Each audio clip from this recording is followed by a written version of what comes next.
None. I had zero, I am not ashamed to say, I had zero background in fitness of any kind.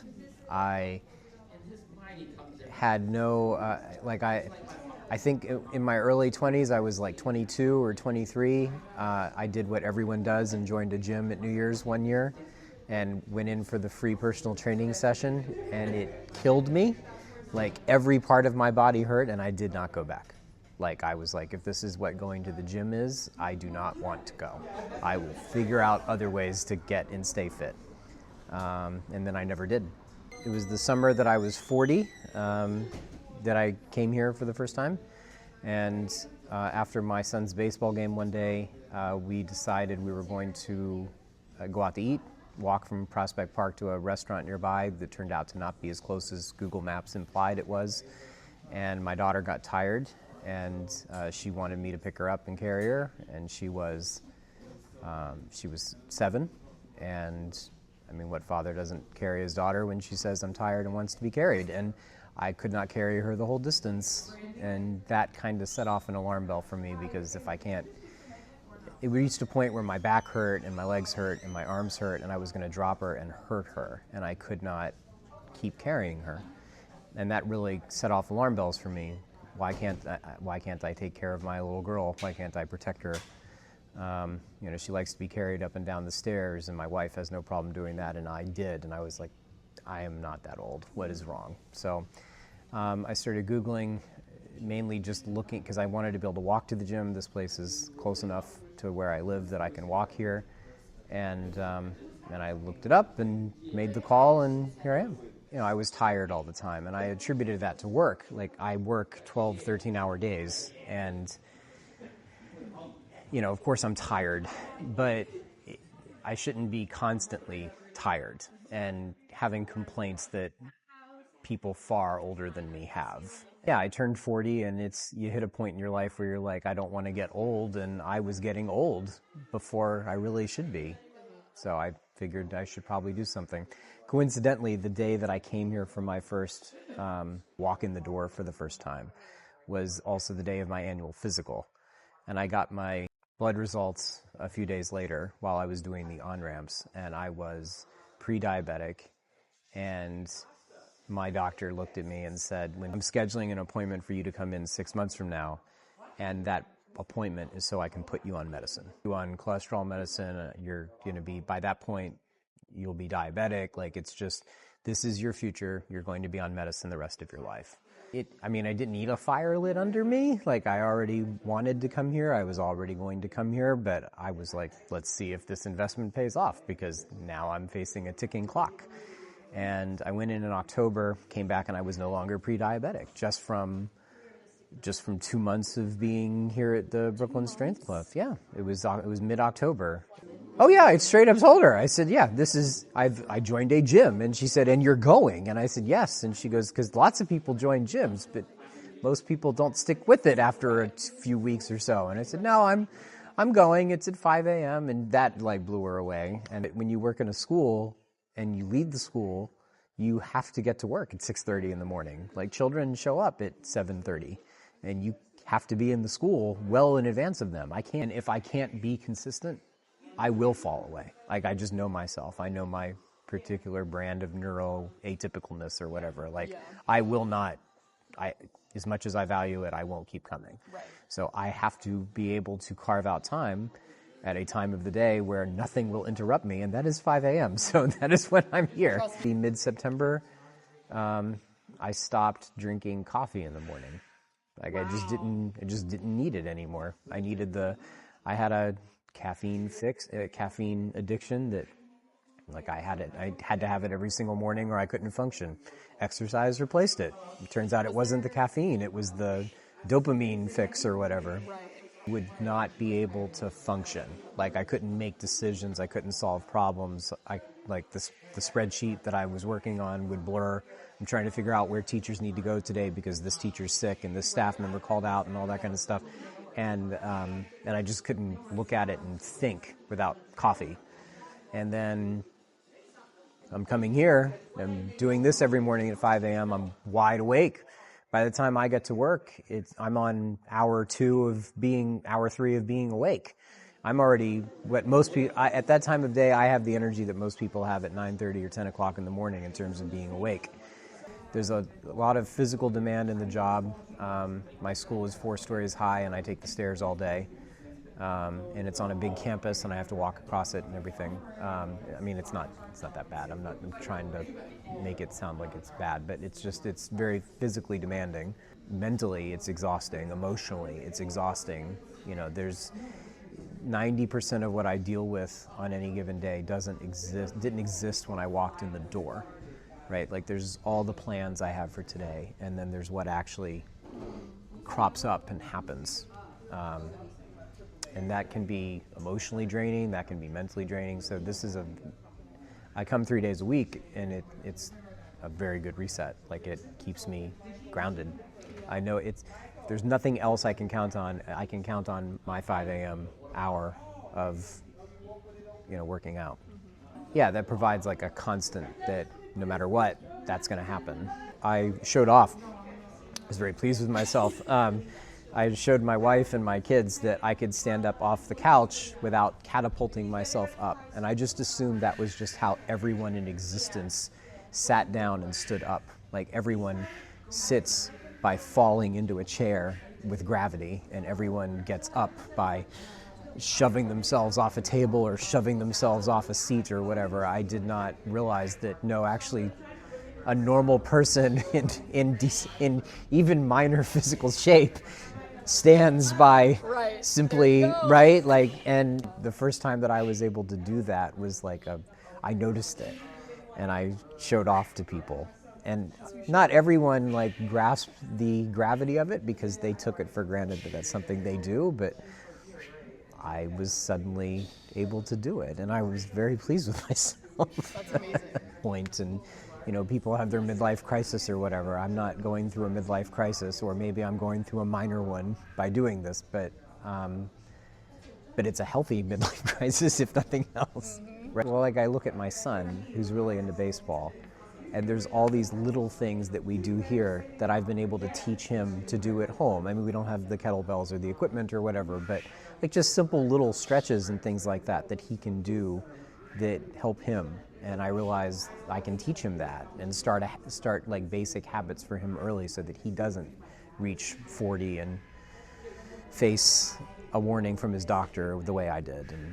And then the irony is I supervise physical education in my school.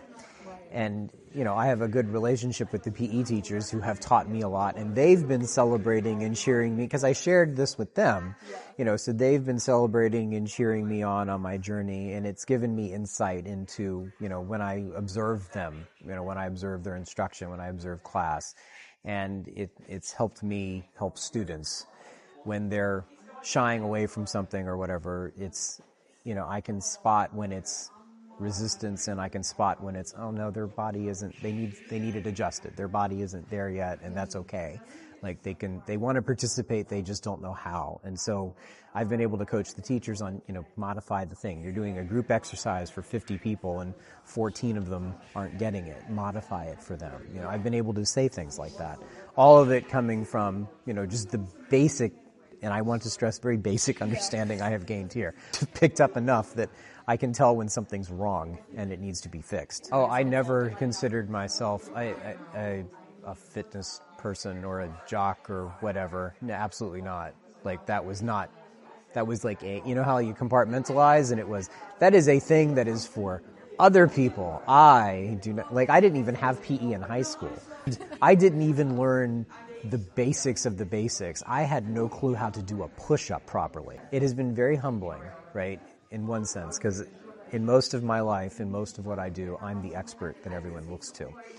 And here, I am able to turn that off. And I happily turn it off. I think some people might be uncomfortable with it. Like they stand out, or they feel embarrassed that they don't know, or they come in with some preconceived notion that everyone who comes here is supposed to already know how to do this XYZ thing. I entered this building with, I know nothing. And I am not afraid to tell you when you give me an instruction and I don't know how to do it. I'm just going to stand here and say, nope, don't know. Right. Show me. I don't know. Right. I'm almost at lifting my body weight, right? Like that's a major accomplishment. And all of it is because I just do what I'm told. Yeah. And she goes, wait, so you have never worked out in your life? And I said, nope, this is day 2. Last night was day 1. And Paul, he recently moved, right? Yeah. He left, yeah. But Paul was doing personal training in the morning parallel to our small group. You become part of each other's morning scenery, right? Like you see the same people even if you're not working together kind of thing. So Paul, one morning, Kathy and I were talking, and we're talking about the incremental progress I've made and where I'm seeing progress and where I'm still stuck or something like that. And I mentioned that thing like I've noticed in the mirror I can see my shoulders. They've like developed definition or something. And I said, how about that, right? Like I can see a difference in the mirror. And she goes, it's good that you get those little things. And I said, honestly, I'm not even looking for it. And I'm not looking, I think I'm still in the mindset that I was always in, that I'm not a fitness person. I'm not someone who's going to go to the beach and take his shirt off and strut around or something like that, right? Like that's not who I am, that's not me. But I noticed those things, and it was almost like a nice little physical affirmation that, hey, you are doing something, it is having progress. And I mentioned it. And I said, I don't care if there's never anything else. I don't need to change my body shape. I don't need to change who I am. I'm happy. I just want to be healthy and live a long time and see grandchildren and so forth, right?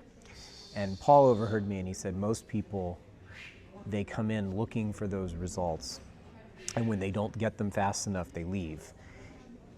What's going to happen to you, and he told me it will happen, which, okay, and if it doesn't, it doesn't. But he said, what's going to happen to you is you're going to get those results and you won't be expecting them or looking for them. They will just take a long time because that's what it is. It's a journey. It's a pilgrimage. It takes time. And I'm here for it, right? I feel good.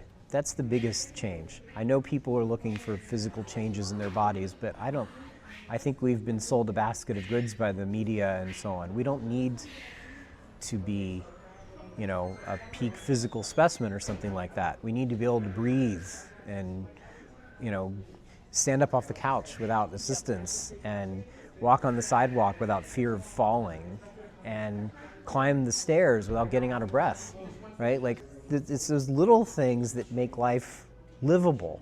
This makes life livable. It makes it where I don't have to slow down and I don't have to pant and I don't have to ache, and it lets me carry my daughter, which I can do now, right? It's all those little things that add joy to life, that keeps me going and keeps me coming. And you know what? If I do end up getting definition or something, right? If I do end up getting definition, well, then so be it. But I don't have to have it. And if this were to go away, I wouldn't stop coming. Right. I really should be focused more on the experience of having a routine, right? Routines, humans, and this is where we go into my area of expertise, right? Like humans have figured out for thousands of years that putting yourself into a routine solves many problems in your life because it transfers mental load.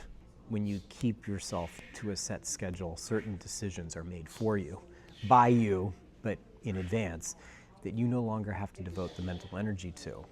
And if it's a habit that also makes you healthier and allows you to live longer and enjoy life more, well then all the more reason to do it. Always we begin again. I'm not the most effusively emotional person, and so I don't think that I necessarily convey how much you guys mean to me. And you do. It means a great deal to me that you guys exist. I can tell from your emails and from just learning the history of the place how much this place means to all of you and how much of yourselves you have poured into it. There's a lot of fear in running a small business. Fear that, next month could be it, or next year could be it, or what if the property taxes go up, or what if the rent goes up, or what if the water bill changes, or what if this happens, or Flatbush is torn up, where will our customers park? Like, I get it. I know all of that. I can see it. I can see the stress and the tension.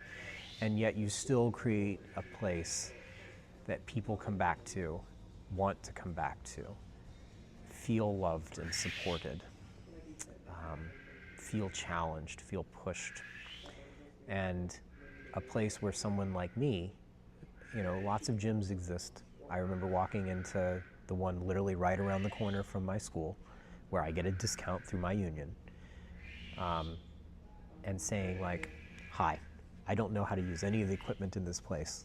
Can you guys help me? And they straight up said no. They said, no, this isn't really a place for you to go if you don't know what you're doing.